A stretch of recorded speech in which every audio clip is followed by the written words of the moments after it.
the top teams in the conference. Absolutely. So not necessarily bad losses. That one win against Brandon could be actually a huge win for them as the season goes on. So we'll see how this one goes tonight. Yonker first pass, Magic goes middle to Penner, and that is called down. Huth, the middle, thought it was off the foot.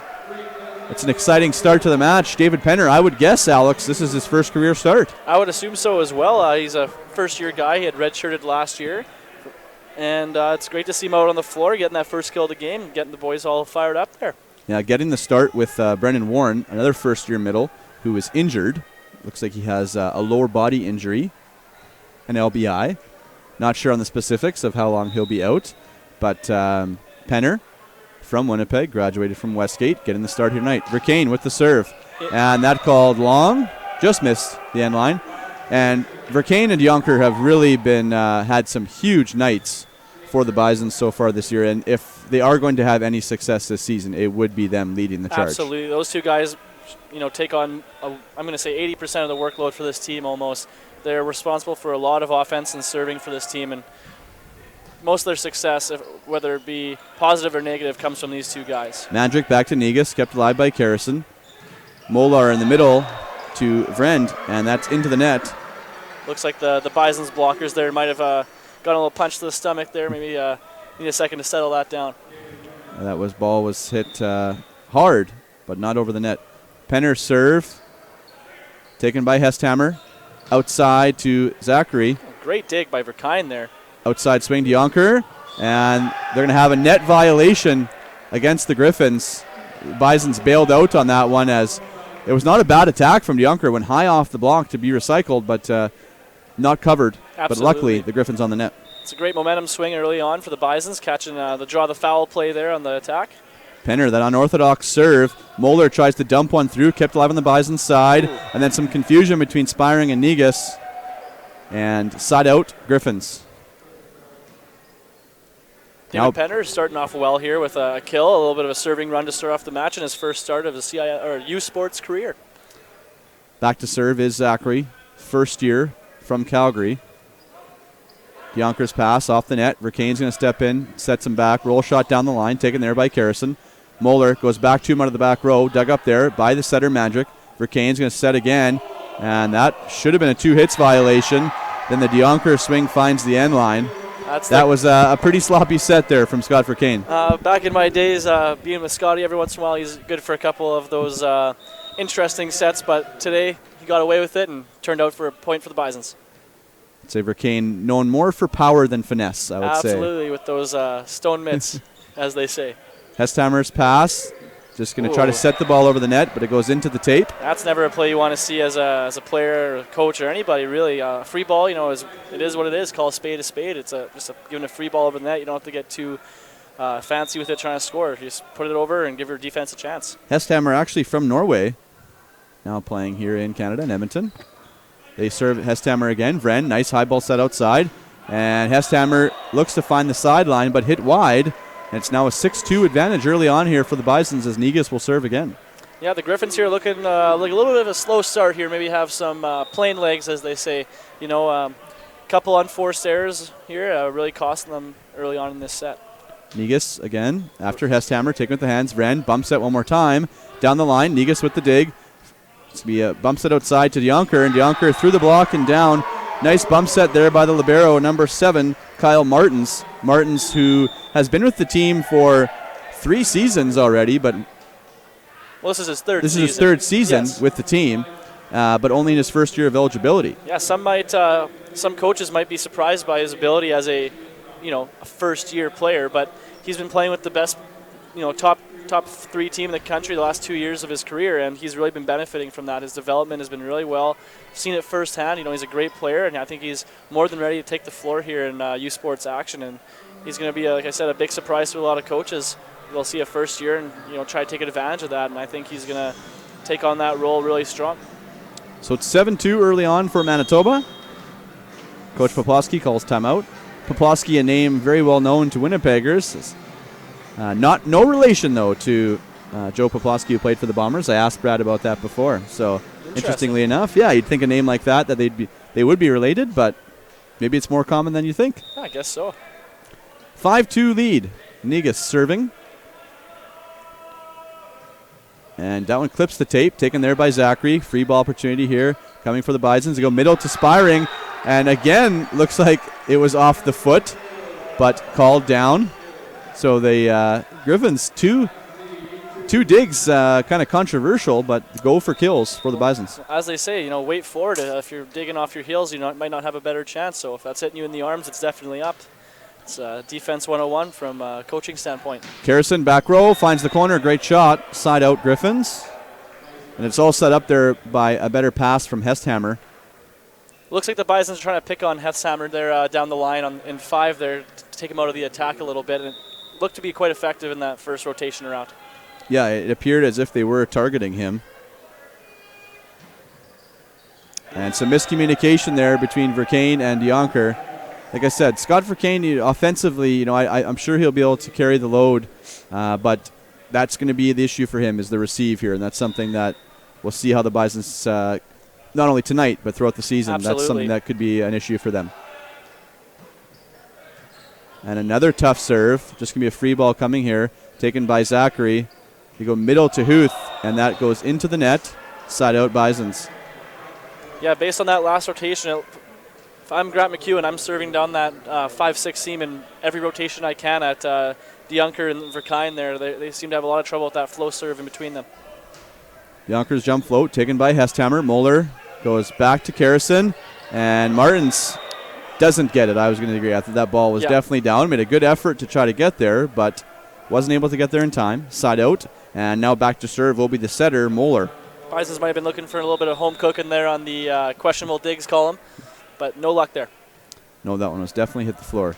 Moeller's serve, taken there by Dionker. Not a great pass. Mandrick, high ball outside to Vercain. And Vercain just powers it through, and the libero, Linklater, not able to come up with it. Really not much of a chance at all. Yeah, that's those 90s on the shoulder press really coming through there for Vercain, really powering through those two blockers. No chance for the defense. Spiring serve, taken there by Zachary. Outside to Carrison, and he finds the floor. Shane Carrison in his 5th year from Alberta, played his club volleyball with Fogg. Friends of George. That's right, he is indeed a friend of George. Heard that George's a great guy. He's got a lot of friends. Now back to serve is Hesthammer. Bison still lead by 4.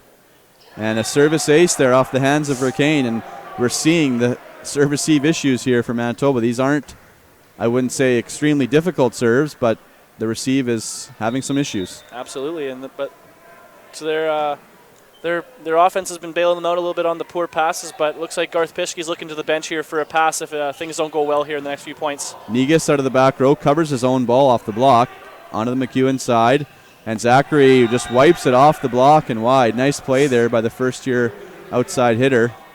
That's a great play there by the first year, like you said. Very crafty. You don't see that a lot from first-year players. Sometimes they get a little caught up in the moment and just try swinging at the ball, but it's great heads-up play. Rookie on rookie on the block there, and he comes out on top. Hesthammer off the arms of Vercain.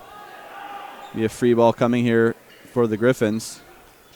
Moeller back to Carrison. Carrison tips it over. Mandrick comes all the way across. Martins, great set out to Vercain. Block slows it down. Hesthammer with the continue.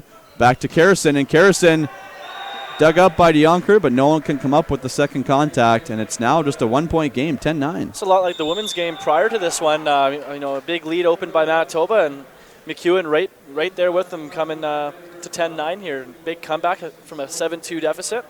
Just keeping balls in play, playing great defense, and really targeting the Manitoba receive very, very smartly. So Coach Pischke calls timeout as it's narrowed to a 1-point game here. But interestingly enough, you look at the 5 players who were in the warm-up area. I mean, Owen Schwartz could come in to potentially maybe try to stabilize the receive a bit. But other than that, I don't think any of the other 4 players on the bench there are really known for their receiving abilities. Not quite, but what they do often do is do a double sub with Sutherland and Laub. Actually, John Laub has been starting the last couple of games as a opposite hitter. He's been doing a pretty fantastic job. But tonight they got Kevin Negus out there, who's a bit more of a powerhouse, but definitely a good guy to have out there in terms of energy and attack. So 10-9 is the score. Hesthammer once again will serve. Mandrick forces the middle to Penner, but it never makes its way over the net, and we're now tied up 10-10. And I guess, honestly, Alex, this is what you'd expect to see from two teams who are struggling to put some wins together, is a bit more streaky play, right? Absolutely. Both teams having some issues here so far in this opening set to the first 20 points. Kane, better pass there. Mandrick goes back to him on the left. And, I mean, it sounds simple, but that's essentially what needs to happen is if you pass the ball, you know, there's some strong attackers, you'll have a good chance to side out. But if you don't pass the ball, nope, the game gets pretty tough. Yeah, a theory from prior Bison's assistant coach, Ryan Ratushniak, just pass the ball to the Bison, and then we'll be good from there. But if we don't get the ball up there, it's a tougher ball to set and to attack efficiently. Carrison off the block and down. Side out Griffins. We're tied at 11 once again. Griffins getting a little bit of a roll here, like we said. You know, serving. I don't think they've missed a serve yet today. And let's see how the Bisons respond to this good play by the Griffins. Huth back to serve. First year middle. A lot of first years on both sides of the net here. Yeah, it's two young teams, you know, which explains some of the issues putting some wins together as Yonker comes out of the back row. And the Bisons kind of have that bit of a mix between kind of young and old. Not a lot in the middle, sort of interstitial. You know, you got a few fifth years for a few first years. So we have Schwartz will actually check in for Vercaine to serve, presumably play to the back row, and then Vercaine check back in the front. I think you're right to assume that there, Jared. He's a great ball handler. In his 18th year of club, he played a very mature brand of volleyball. You know, passing the ball well, serving the ball efficiently, and hitting the ball efficiently. So, no brainer to have him out there serving and playing the back row here. And he came in off the bench and immediately gets an ace. You know, typically a spin server, but going with the jump float here. But it paid off on that one as he put the ball on the right guy. Another hard serve there. There goes Zachary. Better attempt on that one there, but deep end gets the stuff block in the middle. David Penner. Drowning him in the deep end. David Penner getting his first career start. Official career start. Might have played a little bit in the preseason, but as far as a regular season match, this would be his first start. And had a couple of nice plays already, Absolutely. actually. Yeah, he's doing a great job out there. Blocking, attacking, good serving run. Zachary again, nice pass. Middle to Vrend. Vrend looks to tip it over. Negus there with the save. Outside, Dionker. Negus keeps it alive, but he was on the net. Good call there by head official Mark Vermette. And Vrend actually on the junior national team this past summer as a middle. So I'm sure the Griffins will try to use him as much as possible. He did have a pretty stellar weekend last weekend with 17 kills out of the middle, a 35% efficiency, which is quite good if you know your volleyball a little bit well enough to know all the stats. But yeah, 35% out of the middle is pretty good. With 17 kills, he got great usage out of him last weekend. That was Negus with the kill on the right. Bison's up 3 as David Penner will serve. Hesthammer's pass off the net. Moeller all the outside to Zachary. And Zachary down the line gets the kill. And Coach Pischke not happy with that one, presumably with the block. Looks like the ball was set quite a bit inside, and I don't know if there was an adjustment from Negus.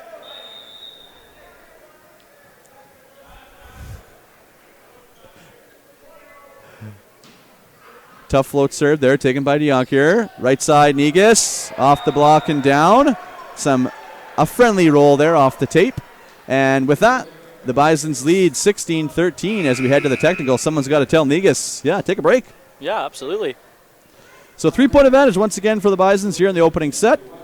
A little bit of a rough patch the last few, but now they are back on top by 3.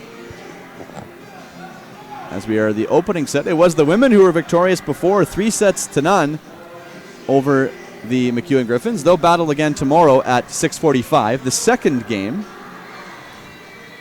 as the men will play first tomorrow at 5. So if you are in the area and come on down, make a trek to the IGAC. Support Bisons against bullying, which we see a lot of the players on the bench and fans in the stands wearing the pink t-shirts. Great initiative here by the University of Manitoba Athletic Council. So they've made you could say they've made a monster effort. Absolutely, maybe a monster effort if you want to be precise. But so if you're the MacEwan coach here in the timeout, what are you telling your team at the technical timeout here, Jared? I think they really got to focus on getting the middle involved. I talked about how Vrend is part of the junior national team this summer. He hasn't had a ton of attempts so far. Huth has had 1 or 2 swings, but they haven't been able to pass the ball effectively enough to run that middle.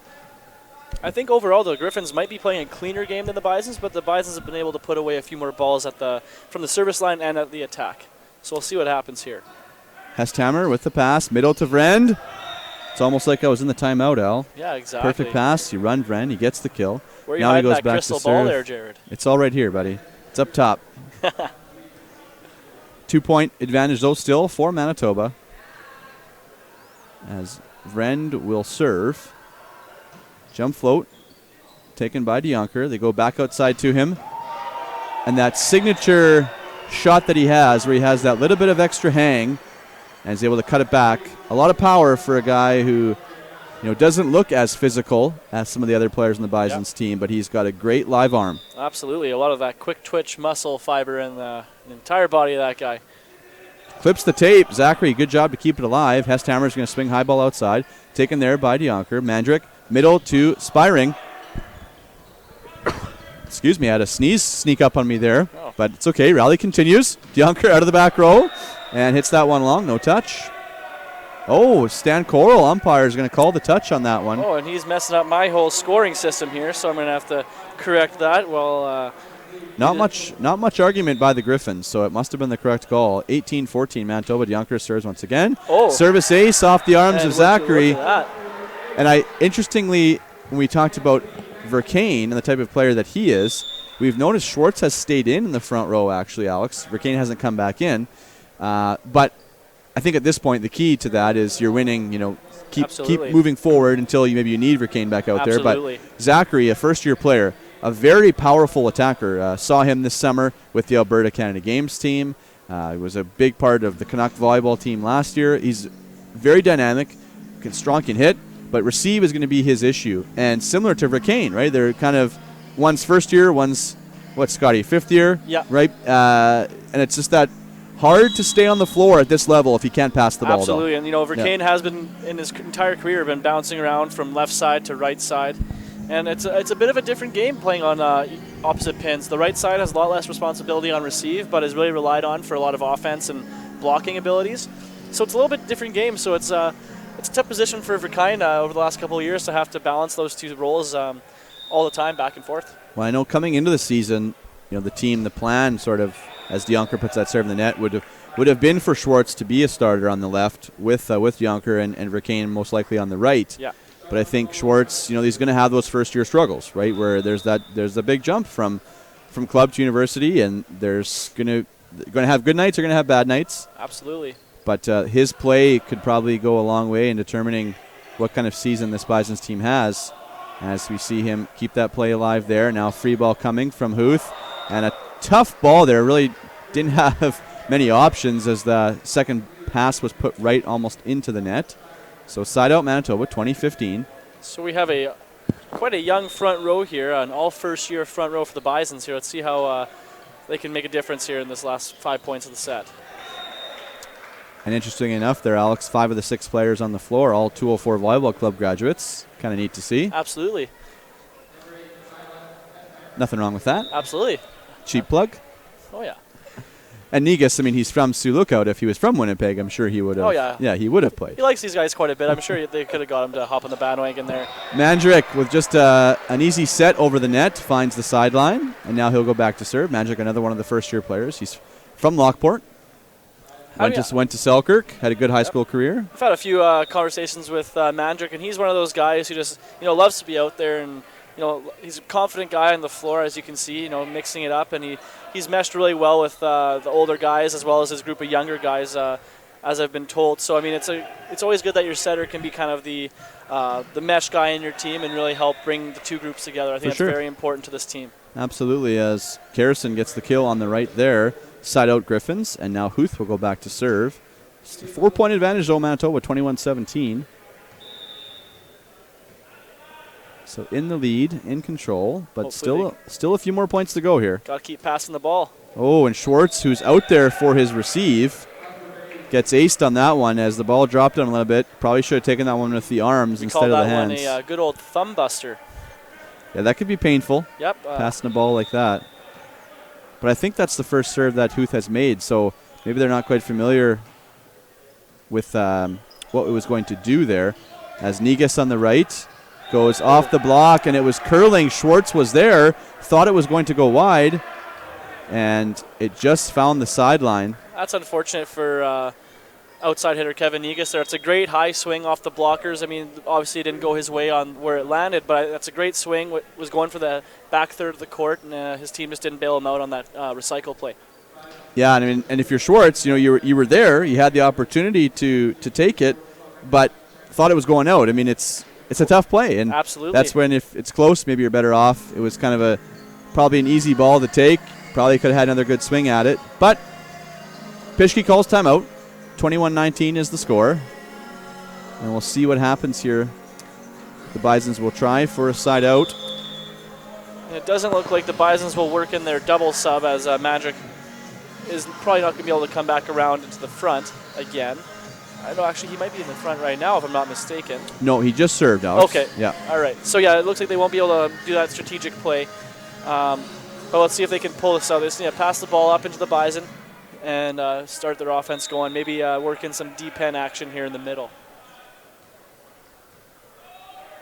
Huth serve, taken there by Schwartz, passed off the net. Magic pipe to DeJonker, and it goes through the block of Zachary and Vrend and down.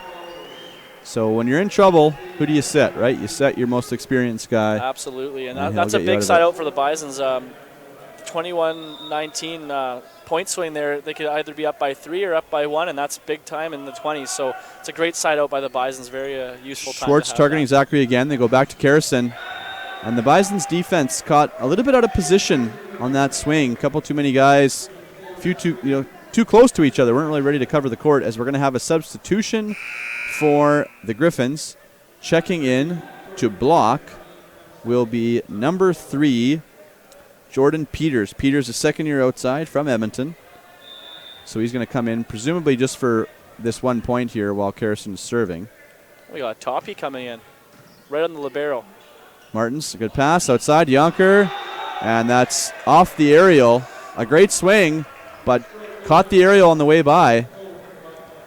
Big point there for the Griffins. 22-21 now, Manitoba still leading. Now that he's got that first make, do you think he goes after this one? No. Outside Negus. Well, Karrason with the dig, but not high enough. Nobody can get to the second ball. Side out Manitoba. Great high snap there from Kevin Negus. He saw some open floor and put it there in a very high way. He touches very high, and he made great use of it. David Penner back to serve. U of M leading 23-21. Penner's jump float taken by Hesthammer off the net outside Zachary, and Zachary is blocked by Negus and Spiring, and it just clips the sideline. Set point Manitoba. Negus and Spiring, really going up there, very solid, very good block there, very closed. Penner serves again. Catches Hesthammer moving. Zachary's going to try to swing off the net. Looks for the hands, doesn't find them, goes long. Point Manitoba, and they take the first set, 25-21, and that's 4 straight sets for the Bisons tonight. 3 for the women, 1 for the men. Absolutely. But those don't count in this match, Alex. Unfortunately not. Yeah. But you know what? They're on a great start to earning their own. So hopefully they can keep this going. I think they really picked it up in the last 10 points or 9 points after the technical timeout. We were saying they were struggling a bit on the receive end. But I think they just turned 1s into 2s and 2s into 3s a little bit. They weren't perfect, but they brought the ball within the attack line in the center of the court, allowed Mandrick to distribute the ball in a very efficient way, and got some kills out of right side Kevin Negus and some pipe kills from Adam DeJonker. So we'll see. Interesting if Vercain will come back out here for the second set. He started the set, had a few passing issues, and they went to Schwartz, and Schwartz stayed out there to finish the set. So we got a little serving game here, Alex. We got a couple people picked out from the crowd. She's got to hit that. And she goes for the underhand variety, makes it over the net. It's bold strategy, Cotton. But doesn't hit the target. So that's going to be an L for her. Unfortunately, she can't put that up on her resume that she made the Westoba serve of the halftime show. No, I remember. I'm not going to name the university, but I like to tell this story every so often. We got 1 minute and 40 seconds. So. My first year like I mentioned in the women's match, Alex, we discussed how we went to the Hawaii tournament, okay? And in that tournament, the Hawaii tournament, we had there was a serving game when we were at that tournament where every ball you caught in the fish net, okay? So your partner had a fish net, you served. It was $500. $500 Per ball. Per ball. And Where they had was one. I? They had 1 minute. Yeah. Thank you very much. We got the stats here. Yeah, per ball, Alex. Per ball. Huh. So they had like 30 seconds or a minute or something, but they won. Yeah, they won a good amount of money. Okay. We come back, and 2 weeks later, we go on the road. I'm not going to tell you which university. Okay, but we go on the road, and they bring out, no word of a lie, they bring out a mousetrap. Okay, they put a mousetrap on the floor, and they say, if you can hit the mousetrap 3 serves in a row, you win a $25 gift card to the University of Blank bookshop. That's a tall order. Well, I mean, you could have said $1 million gift card for the bookshop, because nobody's going to hit that mousetrap. You know, maybe they hit it once, Not right? 3 in a row. Maybe twice, but nobody's hitting a mousetrap 3 times. I in a think row. I'm hitting an NBA half-court challenge before I pull off that Most feat. likely. You're like the guy who hit the 50-yard field goal Wendy's kicked for $1 million. So we got the stats here, Alex. Let's get that camera all queued back up again there, Big Al. I think that looks good. Yeah. All right, so looking at the stats here, for MacEwan, Shane Carrison really having a strong set with 7 kills, no errors, hitting 63.5%, which is really a strong effort. And on the Bison side, Adam DeJonker going off for 8 kills with only 1 error on 11 attempts for actually the exact same percentage, 63.6. So as we probably could have told you before the game, Adam DeJonker really pulling the weight for the Bisons. Verkine with 2 kills on 3 attempts with no errors, pulling his weight for the time he was out there. Yeah, just the receive that got him in trouble, right? And that's where they made that substitution. Absolutely, yeah, and with 2 receive errors in that set. You know, maybe he can clean that up this set. And now it's Schwartz who will start once again for the second set. So Verkane staying on the bench. Back to Carrison, has to set the ball over the net. Mandrick outside to Schwartz, and Schwartz squeezes it through the block of Moeller and Huth. Point Bisons. I would not be surprised if at some point in this set that Verkine comes back in this game, whether it be for Schwartz as an attack option or as a double sub option, because he's also very strong on the right side. Carrison once again out of the back row, and one more time the ball's just set a little bit too tight. Bit of a party ball, but you weren't invited, but seems to be all right. Hesthammer and Huth both going up on that one, and actually there was a net violation, so it looked good. Yeah, but those party balls, you know, it's you still got to score the points. It's not about impressing the ladies up in the stands. No one likes a net violation, unfortunately. Hesthammer left side, off the block and wide, off Penner. Side out Griffins, 2-1. Carrison now back to serve. My mistake. Moeller. I'm getting everything all mixed up here. You got your sheet in the wrong spot, Al. That's okay. We're all good. We don't need this one anymore. Well, I might like to look at it. Okay. We're all good here. There we go. Kill there for the Bison. Side out, 3-1. And I mentioned how we were in Kamloops a few weeks back, the opening series between Grant MacEwan and Thompson Rivers. Right. And this is a different lineup than Coach Poplawski used there. He had Peters starting. He had Weiss starting in the setting. So a bit of a different look than what he used a few weeks ago, but trying to mix things up as Huth hits that ball into the net. And we're going to have a timeout from Coach Poplawski at 4-1. And it looks like he's calling for the bench to maybe get ready here to make some subs, as it looks like it is number 13, Cornel Kowaleski, who's a fifth year from Poland. So some international flavor. So we had mentioned Norway and Poland. So Huth, who's been struggling a little bit in the middle, had made a couple mistakes. Looks like Poplawski's looking to change things up here potentially soon. So. A little bit early to use that timeout. I'm sure, as a coach, you hate burning one early, but I always say there's never a bad time to call a timeout.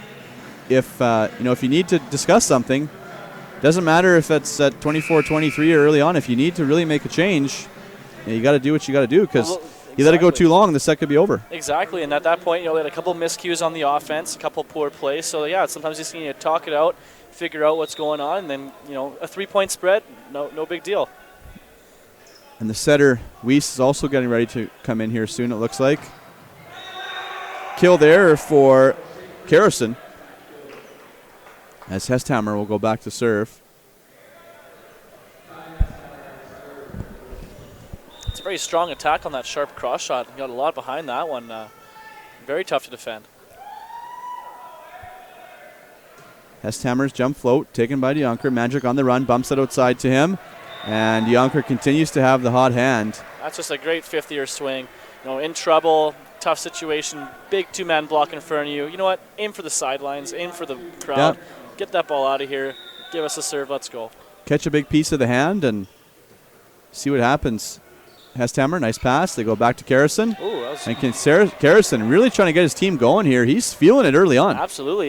He was lined up against DeJonker there, so that's just the hot side of the court over there. So it'll be fun to see those guys kind of go back and forth today. And Karrason, who is fourth-year age but fifth-year eligibility, he graduated school early, so played his 18U season and still was already at MacEwan at that point in time. So, similar to guys start school a bit early, right? It happens every so often. So he's been around for a while. Fifth year. 3-point advantage once again. Negus back to serve. It's funny how a 6-3 lead does not look quite nearly as bad as a 4-1 lead. Yeah, I guess it's that lonely one, right? Yeah. That's the thing. As Vrend on the 30, dug up there by Martins. Ooh, a little bit Schwartz, not quite sure what happened there. And Poplawski, I agree, wanting a ball handling violation. But Karrason continues to just light it up. My gosh. Yeah, and Poplawski, I think he's saying the same things I would say. It was a pretty ugly set. He took it from here, took it to there. It's a little bit low. The ball had a lot of spin. Nothing pretty about that. But let the boys play, as they say.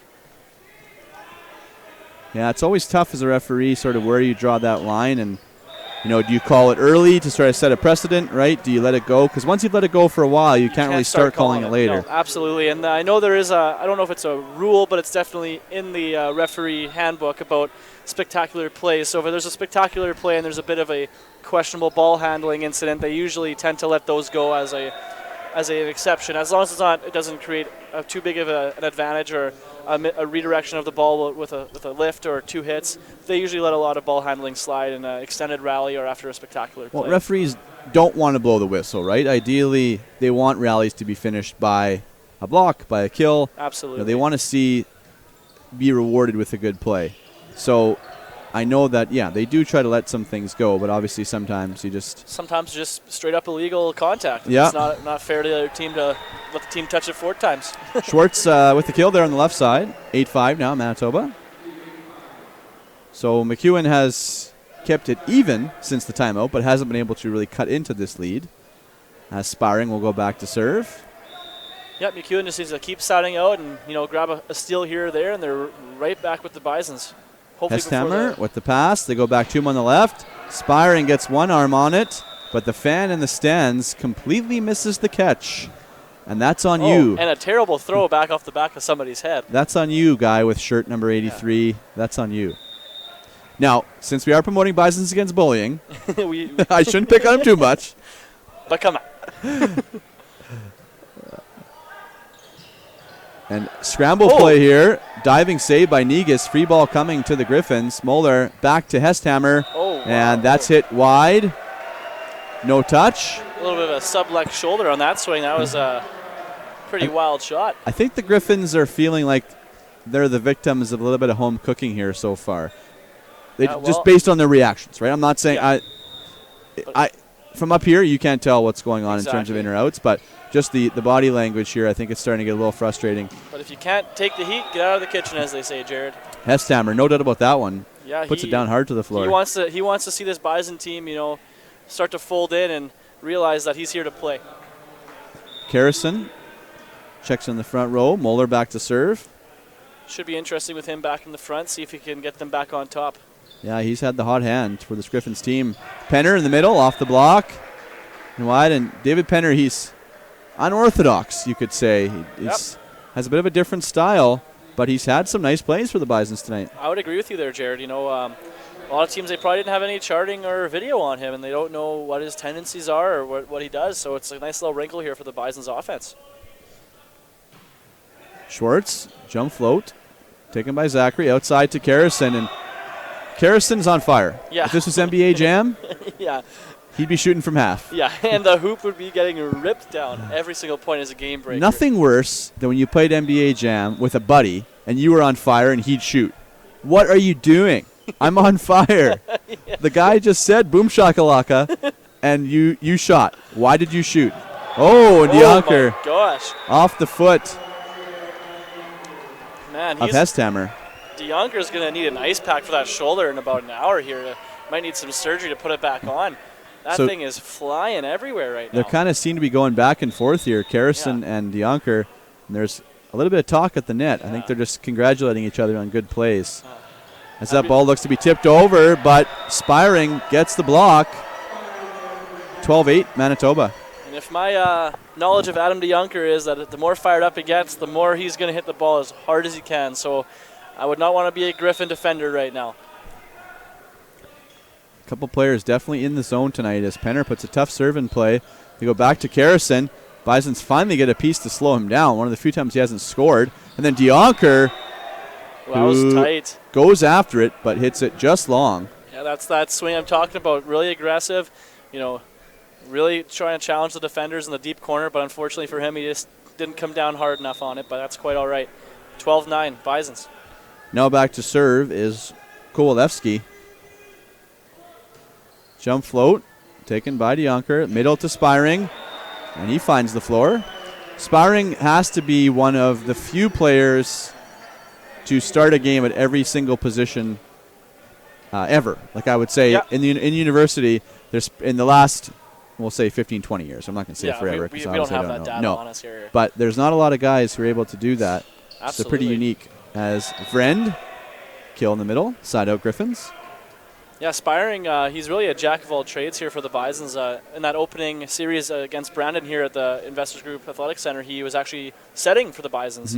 And as last year, he played a bit of libero, a bit of middle, and the years before that, he came in as a right side a bunch of times and then actually played left side due to a few injuries. So, yeah, he's done it all. Yeah, moving him around and has a good skill set, can use him in different areas. Yeah, beach national champion with Adam DeYonker last summer. And that serve just long.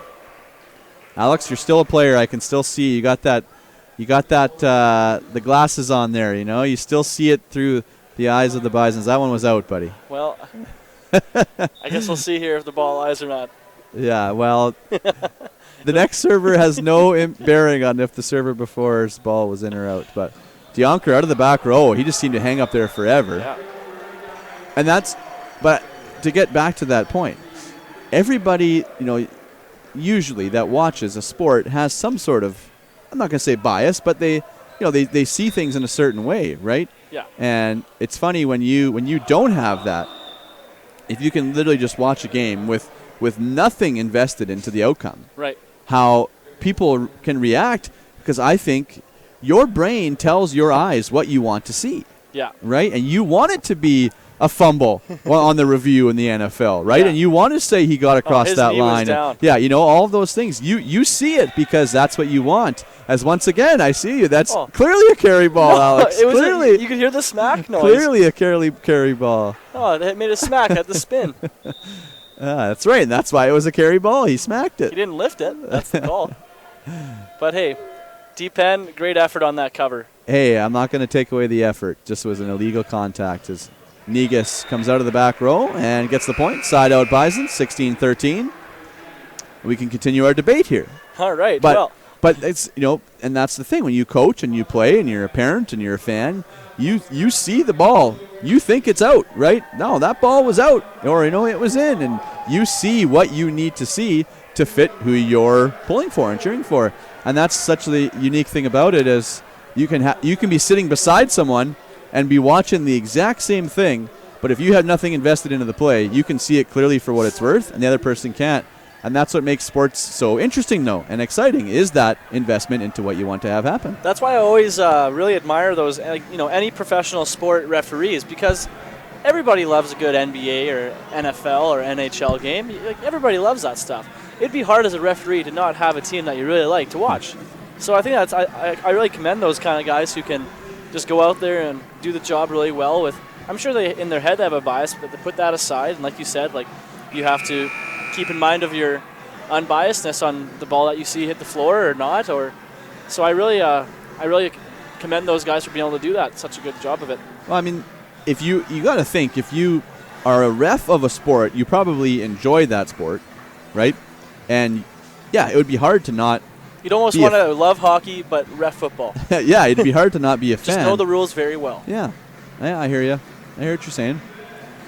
So 16-13 out of the timeout. Magic so still will serve. that same lead from the 4-1 lead the Bisons opened up with. So, I mean, point for point here in this match. DeJonker going off a little bit, as well as opposite hitter Karrason.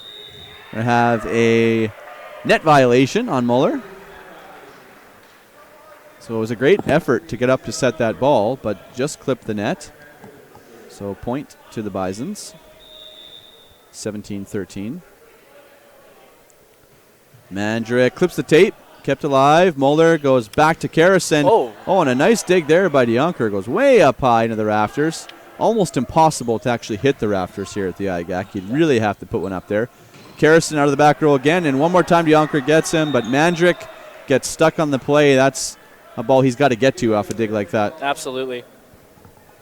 Not really Penner's fault. Well, he made his best effort coming all the way across from the 31 position where he was approaching, and made a great effort to get that pancake, but to no avail. Short serve. Catches Martins. Ace there for the Griffins. And I'm thinking a timeout might be coming up for the Manitoba Bisons if they can't pass this ball up. That usually is a tendency of head coach Garth Pischke. If a few passes get missed and a few bad hitting errors, that's usually when he tries to regroup the team.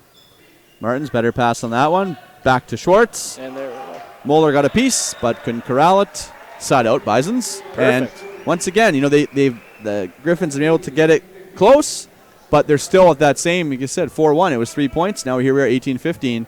They've been able to play pretty even, but just can't really get within more than 3. Schwartz, jump float, taken by Zachary, and Muller tries to put up a bump set, but it goes over the net and out of bounds. Tough break on that one, and now Poplawski will call his second and final timeout. 19-15, Bison's lead. I think that running bump set is just as hard as it looks. That's with the ball going one way with all the spin, you're trying to run a certain way and put it up straight up. That's a very difficult set to make. So, I mean, as a setter, you really want your passers to put the ball high in the middle of the court, because that's a very hard ball to track down, and then you only have the one option to set. But as they say, it is always better to have the ball in front of your setter rather than behind, because making that run behind you is nearly impossible to make. Yeah, I mean, there's all kinds of pros and cons, obviously, and when it's that far forward, you can't really set it. If it's a little bit behind you, you still use your hands, but you always want that momentum going forward. Absolutely. And so that's why you try to explain all these things to your young team all at once, and their head falls off, because there's so many dynamics to what you need for it to look perfect. So if only you could just teach people just to pass it perfect every time, right? Yeah, then the game would be easy. It'd be so easy. 19-15. Schwartz serving again. Not a great pass. Goes all the way back to Hesthammer. Oh, wow. Schwartz kind of digs it into the crowd. Side out Griffins. This MacEwan team has really shown that they are quite dominant on the outside. They haven't really had much success or volume in the middle today, but their outsides are doing a lot of work for them right now. Yeah, they've had their fair share of kills for sure. At a very high percentage, I must say. DeJonker, left side, right in front of Hesthammer. He's continuing. He might be in line for a Smitty's Bison Athlete of the Week. Yeah, got in for that $25 gift card. I think that's what they get these days. It's always worth it. Hey, that's a couple pounds of wings. That's a couple. That's 5 eye openers. Go for a nice breakfast. Whatever you want to do. As Zachary swings long. It's nice free advertising here for Smitty's Pembina. Wow, they deserve it. Yeah. Barb has always been serving up the Bison's fresh breakfast in the morning for the last few years, so shout out to Barb. I'm not on a first name basis, but apparently you've been there a few times in your life. Absolutely. Karrason just keeps going off on these guys. Yeah, this is and at some point, Alex, okay, and let's not take anything away from the attacking, but at some point, where's the block? Where's the defense? Yeah, where's the block and defense, right? On both sides, because both Jonker and Karrason have been, filling the stat sheet here. Yeah, I know that in the past this Bison team has struggled to rack up a lot of digs every match. That is something I noticed looking into the stats. They were significantly lower in digs per set than a lot of teams they've been playing against. So that's really kind of coming through here, but they're having the help from Jonker to really put a lot of balls away for them. But it would be nice to have some blocks show up. I know that Brendan Warren, the middle who's been sidelined today, him and setter Jack Mandrick have been a really good duo at the net this past 6 or 7 games. They've been getting a lot of blocks every time I watch. It's just really nice to see. So they're really missing him tonight. Yeah, Brendan Warren could be really a great blocker. He doesn't have kind of your typical middle arm swing, but as far as a blocker, really closes well. He's a nice player in the middle. Really as a blocker. Reaches high, disciplined hands, and even at the 18U level last year at Best of the West, he was putting balls to the floor like crazy. And I thought coming into this year, maybe it will translate, maybe it won't. But he's really done a great job, and hopefully we can see him in action tomorrow. But for now, David Penner's been filling his shoes quite well. Niga's struggling a little bit here in the second set. I'm curious when the Bisons are winning. You don't typically want to change things up too much when you're winning, but for Kane sitting on the bench there not being used, you wonder if Coach Pischke would maybe look at putting him on the right. Well, normally I know that with a different rotation, different lineup, they would actually sub out the middle to serve and then libero out Kevin Negus out of the right side. Okay. So unfortunately it's not an option in this rotation, but maybe in a prior rotation with Spiring back there. But they like to keep him in. Oh, that's a great reach from the 6-man. But unfortunately we have a net violation on the Griffins there. Jonker, though, continues to just be on a different level here attacking tonight. I think he's just made that one error in the first set and that one error in the corner earlier this set, and that might be all he's got. Hey, if you make as many kills as he has, you can afford one error a set. I think I'd live with that. I think he has more kills today than I have in my entire volleyball career. I did play left side in grade 9. I was an animal. I was going to say, does he have one? Okay, behave yourself now. And scrimmages against 16U teams don't count. So. Oh, that was at least half of my numbers. But no, back in grade 9, I was. Those aren't official. Well, that's up for debate. A lot of things that counted. Oh, we'll leave it at that. 23-20. Zachary jump float. Taken there by Jonker. Schwartz left side, kind of just palms it over. And now Hesthammer's going to try to go up with the wipe. And he gets a piece of Spiring. As hard as it is to do and to say, I almost wouldn't have gone up as a blocker there. That ball was clearly coming over the net, and there's nothing good can come out of a super tight ball that's kind of not in your control. I almost would just rather play some defense, let him throw out of bounds, and see what happens. Because if he's going after that ball, he's going to be all over the net.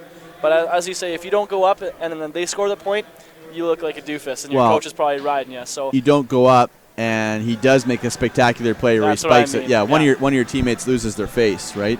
Yeah. So it's tough. It's tough to be that disciplined to say I'm not going to go up. And it's easy for us to say from here he's watching. He doesn't see how tight it is. So we got another timeout here from the Griffins, their last one of the set that they have. What do you think he's saying in there? They're kind of bringing it back, but it's kind of go time right now. Well, I think you really stress, guys, that we're in total control here, right? Yeah. And really, 23-21.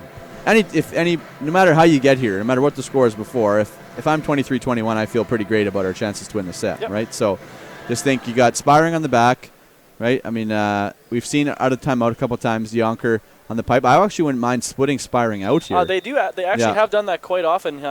He's a quite dynamic guy, so you can figure out a way to score. He really likes that right side ball, but it looks like he's staying in the middle here, and they're going to feed it to Schwartz.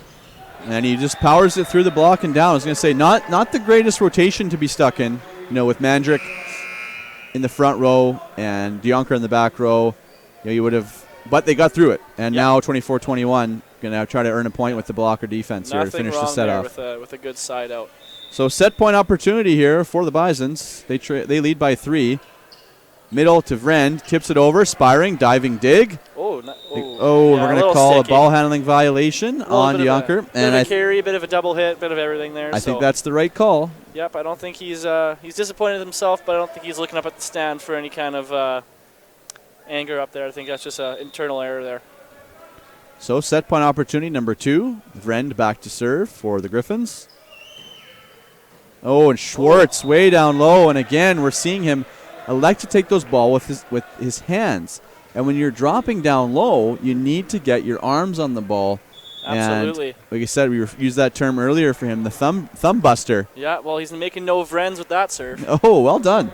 Yeah, that was well played. You've been saving that one for a while, haven't you? Yeah, since since Canada. 24-23. Bison still have a set point opportunity here, but they will need to side out. You got to think they got to go to DeJonker here. You would assume so. But if the pass isn't there, a forced pipe, I know this team in the past anyways, they've struggled setting Adam the pipe, but this year he's been pretty good with it. So, but if the pass has to be there to isolate that middle to make him decide whether to go up with the 51 or the 31 or the pipe. So Manitoba just needs to pull out a good pass here and hope for the best on the pipe to Adam DeJonker, and if not, they're probably going to throw it to the left side. I mean, D-Pen has been a bit of a sneaky option, but I'd have a hard time seeing him get the ball here. But who knows? We'll kind of see what kind of play Coach Pischke drew up in the timeout. You know what? Jack might even on a good pass, do a nice little dump here.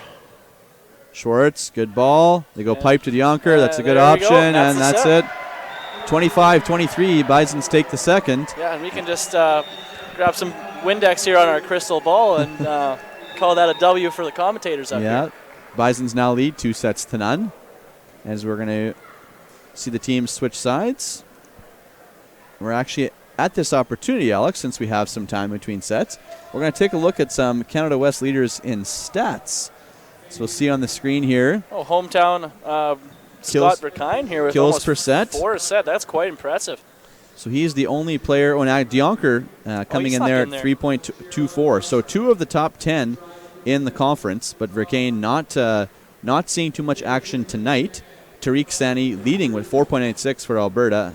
Irvan Brar in second. So some great company there. Tim Daubert, the new player at Thompson Rivers, was previously played at BYU. He's from Germany. He's a big boy, and the Bisons are going to see him next weekend. He could win some games by himself for sure. As we move on to the hitting percentage.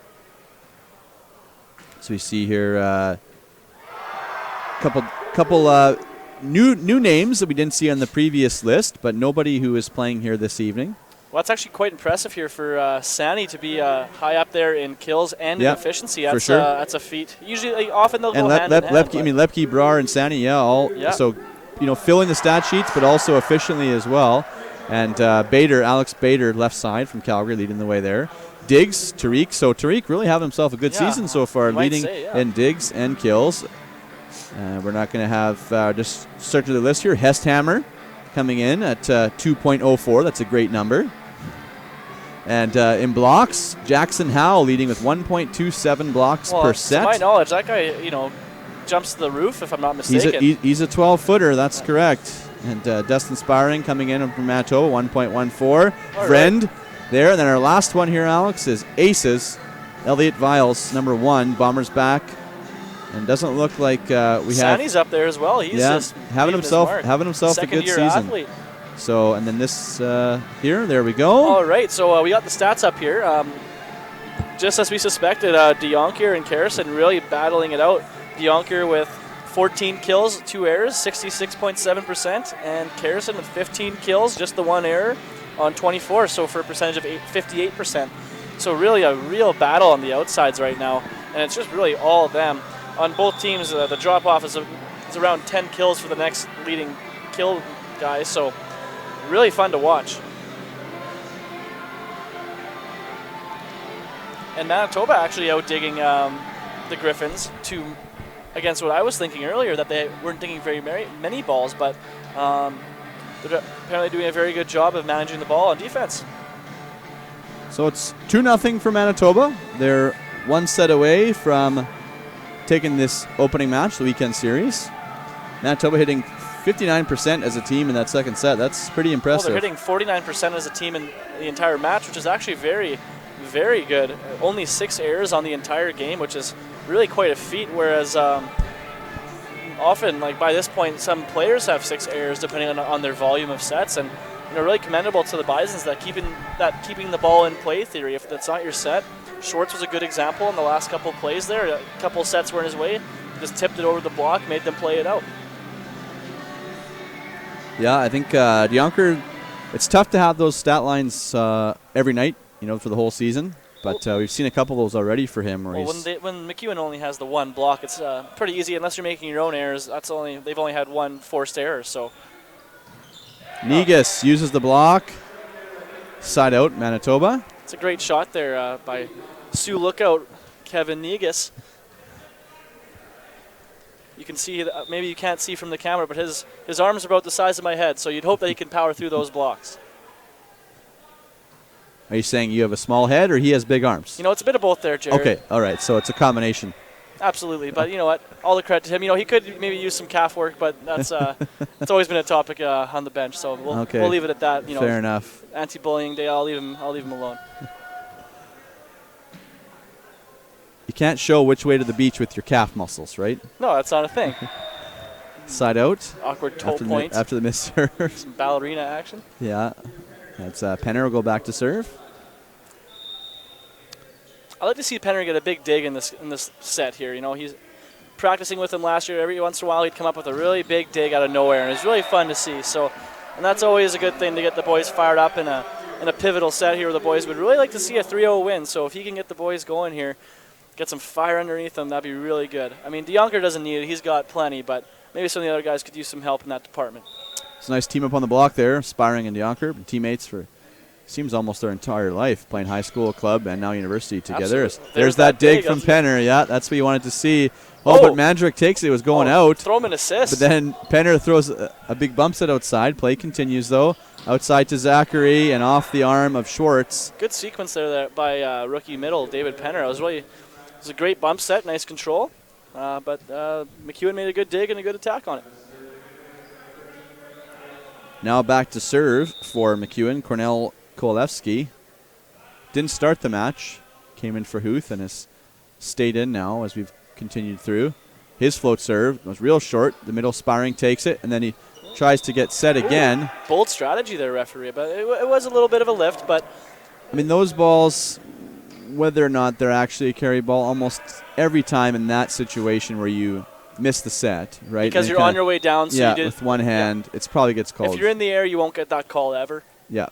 That's unfortunate for the Bisons. A little bit of a miscue in the middle from rookie setter and Dustin Spiring. So that ball was taken pretty low by Martins, but he goes back to Spiring, who gets the kill in the middle. That's one of my favorite things that setters do. That when there's a miscue or a guy has a bad attack, go right back to him, get him right back in the game. Because some players get a little disconnected after poor attack or poor error. That gets guys right back in the game, focused right back up. So that's a really good play there by setter Jack Mandrick. Karrison, right side, dug up there by Schwartz. On his head. Outside to DeJonker, and that's hit just wide. That's his one error for the set, I guess, right, based on his current pace that he's been on, but just missed the sideline. If it didn't hit that tape, he would have hit that probably a foot inside the sideline. That would have been a very impressive shot. Was just thrown off by that ball hitting the tape. Oopsies. Martins, nice pass. Mandrick goes middle to Spiring, cuts it back to one. Back to the Bison side. Mandrick goes Spiring one more time, and this time he goes off the block and down. Side out Bisons, 5-4. One unfortunate thing, old broadcast partner Dan Gilbert, it's probably for the best, though, Alex, is we used to have a lot of pizza in the webcast booth, and it'd be tough to make it through, 6 to 10 sets of volleyball without eating a slice of pizza. I was thinking that on the way. We're out in the open. We're out in the open here now. We got no pizza scents around us. We can really just focus on the game. Absolutely. I was thinking about that on my way here today. I said, what, should I pick up a Little Caesars? And I said, you know what, I'll just I'll make something at home and fill up on it. A little bit of discipline there on my part. Trying to be like an athlete still, but it's not going so well for me. Little Caesars, the hot and ready deep dish. It's a game changer. The lunch special, $6, you get 2 fat slices. The deep dish pizza is the difference in quality and taste between the regular Little Caesars and the deep dish. I mean, I'm not sure if I can make a comparison as we see Spiring get an ace. I'm not sure if there's a pizza place out there that one certain type of pizza could be so much better than the other from the same You got restaurant. that crispy crunch and then the poof. You know, the It's poof just- dough? Oh, It's a really good pizza. it really is. I might have to stop on the way home.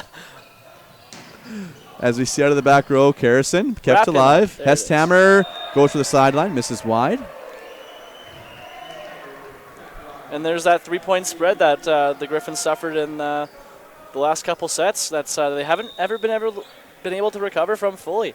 So maybe they can turn it around this set. But if history repeats itself, we're gonna have to get their act together here and start chipping away earlier rather than later.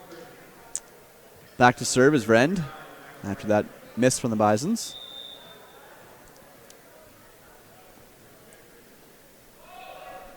Vrend's float serve taken by Schwartz. Mandrick, back row, Negus. Oh, great swing by Kevin Negus. They're high off the hands. No chance for the defense. And Mandrick now goes back to serve. Schwartz making a great adjustment on the serve receive. He took a step up before the serve came in so he could really make sure he gets that ball with his hands. Mandrick's jump float taken by Zachary. Pushes Moeller all the way back outside Hesthammer. Dionker with the dig. Mandrick outside to Schwartz. Schwartz roll shot. Kept alive. Back row, Karrason. Dionker with another dig. Back to Negus. And Negus dug up there by Karrason. Moeller. Back row, Karrason. And Karrason continues to have what I would think would be one of his better games of his career. I mean, he's Absolutely. really having a nice night here. Yeah, he just seems to be finding the holes in the court and pieces of the block that the Bisons just can't figure him out yet. I mean, maybe tomorrow night they'll be able to game plan for him a bit better, but as of now they're doing just fine in a big picture sense, so let him do his thing. He'll get his kills, but key in on the extra 3 points you can earn a set on other guys. Penner steps in to set Negus. Oh, wow, great and shot. finds the end line, so Penner will get an A beside his name. There you go. They're not quite as valued as hockey assists, the Not volleyball quite. assist, but personally I've always thought it's a bit of a silly stat, in my opinion. because Just- the setter sets balls, and I mean, for nothing against David Penner, but I don't think he's really counting his assists on the year this year. you know, when you see the assists leader for a conference, I mean, it's just, The team with the best offense. yeah, it's kind of a, The kills per set and the assists per set usually go hand in hand. you'd think so. I yeah. think it's just really to help it's, pick out. it's to kind of give the setters something to, Yeah, well, the to liberos have, I don't guess, get that but- glory, unfortunately. They get the digs, but sometimes, you know, people don't. They took away the Libero Award for U Sports last year, so that was a little disheartening. really, I didn't know that. Yeah, the year before they took it off. Okay. They took off Libero of the Year, but then they also added Liberos to the All-Star teams, which they hadn't done before. But the Okay. last year, there was no Liberos on in any recognition type. So, I mean, a little unfortunate to say the least, but some people underappreciate the position, that's for sure, because it is a very important position for teams as, you know, sometimes those middles just can't play defense. And you can always train somebody to pass, but I think the defensive part of the game is something you really just have naturally, and you can't really teach that. It's almost like you played libero based on your opinions on the Who's subject. to say? That's just volleyball in general. I mean, if you're a good defender, I mean, that's something it's hard to teach. Technique, it's easy to teach. You can get somebody a lot of reps, but just that instinct on where the ball's going to be, on what type of set, on where's the blockers, where's it going, where do I need to be, am my feet moving, all that comes into play in your reaction time. You just can't teach that kind of stuff. See, I personally think teaching passing is a very difficult skill. I feel the players sort of have that touch. There's they that don't. play we were talking about. Yeah. Oh, Oh, and they calling him over the net? That's third contact. Oh, there we go. They fixed the call. That's the play we had mentioned before where the blocker pulls down, and now his team's a little upset with him because he stayed down and they scored. Yeah, fair point. But you were saying about passing. Yeah, some players, you know, it's a skill of bad habits. Absolutely, and I think that's the issue is at a young age as we see time out here, so it's a good time to discuss, but usually learn how to pass the ball incorrectly a lot of time at a younger age. They sacrifice technique for the ball to go to the right spot, and then as the level increases, And the ball speed. they have a very difficult time going back and changing those habits. And I think you can take a lot of average passers and make them fairly competent, but to make somebody a really excellent passer, you know, I think is something that They have to have that base. I believe they sort of, it's a skill they they just possess a body control Yeah. that some athletes, because it just seems to me that last step of passing, it's very difficult to teach. It's a natural sort of instinct that they have, I guess. Absolutely. And that's a lot of volleyball in general, right? In a lot of sports that Yep. you can teach people to do certain skills, but just sometimes some people are just really good at it. Yeah, I mean, same thing. Some guys naturally have a very good snap on their arm, right? Where other players have more power and are kind of high, but they never really fully get that the big snap, the whip of the arm. And personally, I have stone hands. But some of these setters in this league, it just seems like the ball just goes in their hands and comes out so nicely with nice and silky, but mine are just terrible. But I get away with it, but it's just one of those things too. Like, I don't have that touch, and that you can't. It's hard to teach that. Oh, and that's a ball. A fortunate kill there for Carrison as two Bisons were caught looking at each other. That's the second time this set that's happened between the boys in the back row there. They got to work that out if they want to keep this lead intact and maybe keep Carrison at bay for the next game. Yeah, Carrison's got to be getting close to over 20 kills, I would think. With, I think just the one error still. Oh, a little bit of a terrible toss there from 13, but that kind of stuff happens from time to time. Kowalewski just a little bit too far in front of him. Couldn't catch up to the toss. Puts it into the net. So side out for the Bisons. Now back to serve as Negus. They lead 15-9. They are 1 point away from the technical timeout and seem to be in fairly good control here to win this thing 3 straight. Zachary outside. Mandrick all the way out to Dionker. And that's going to be another error for Dionker. But again, that's a tough play because it went high into the corner and a lot of ground to cover for the Bisons there. But not a bad error per se. When blocks like that occur, it's because the swinger was going for a high, deep attack and it hit the top of the block. Yep. So in theory, that's a very disciplined, good swing. The blocker was just in the right place and made a good block. So when another player makes a good play, it's not always a negative, although it is on the stat sheet. Zachary, play continues. There we go. Gives outside, Yonker. And there it is. And there's now able to use the top of the hands to go long as opposed to back on his own side. 16-10 advantage for the Bisons at the timeout. And they are just a few points away from taking this match 3-0.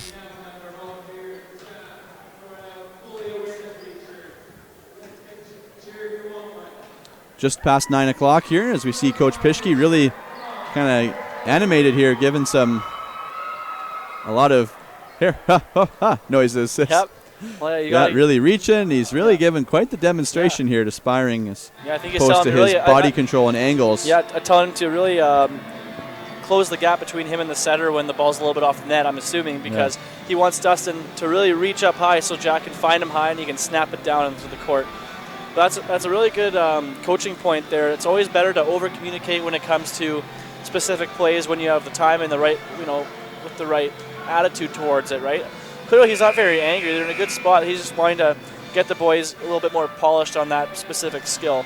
And Dustin Spiring, as a veteran player, he'll have no problem talking to setter Mandrick on the floor about that same stuff as well. So just hearing it and doing it over and over again really solidifies that relationship between the two guys.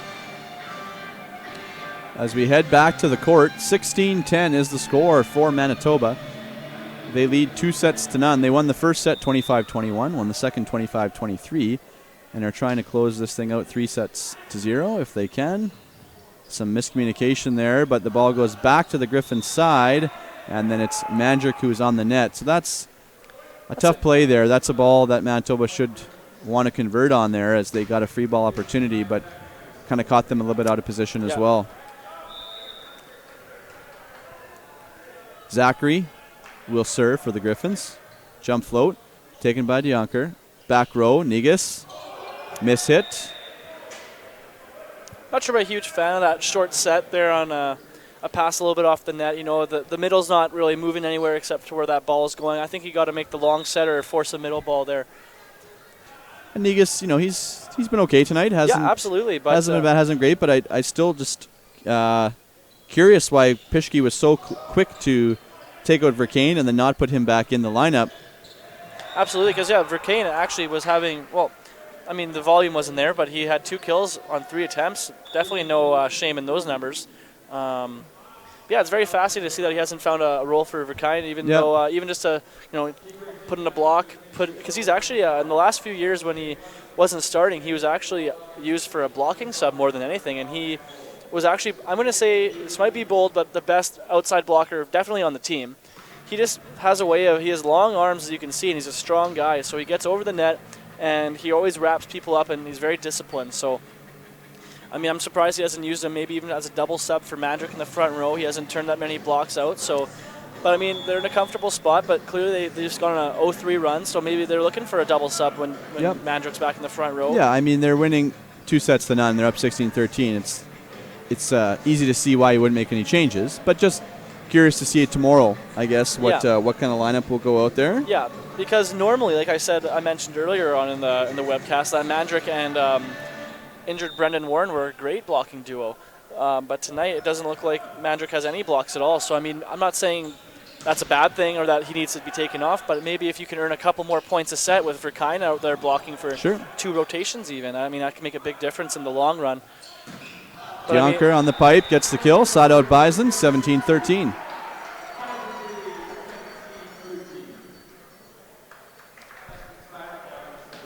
Yeah, libero Kyle Martins hasn't got that much action tonight. Not a lot of balls have been hit his way or really served his way. He's kind of been a silent assassin out there, just doing his work, kind of just doing his job.